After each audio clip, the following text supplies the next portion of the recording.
嫌です。嫌です。嫌です。嫌です。エスネさん、どうしてなんでしょう。この世界は素晴らしいです。かまぼこだって猫だって家族だってかまぼこだって、ああ、もうとにかく全部素晴らしいんです。私はこの素晴らしい世界にずっといたいです。そして神様、エチエンさんを幸せにしたいんです。そのためだったら私は何でもします。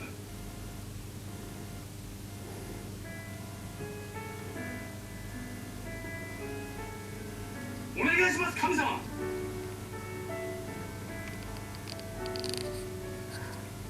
原ちゃん、はい。私は神様なんかじゃないです。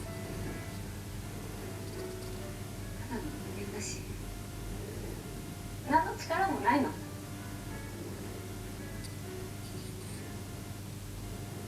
私もあなたとずっと一緒にいたいです。でも私もどうしていいかわからない。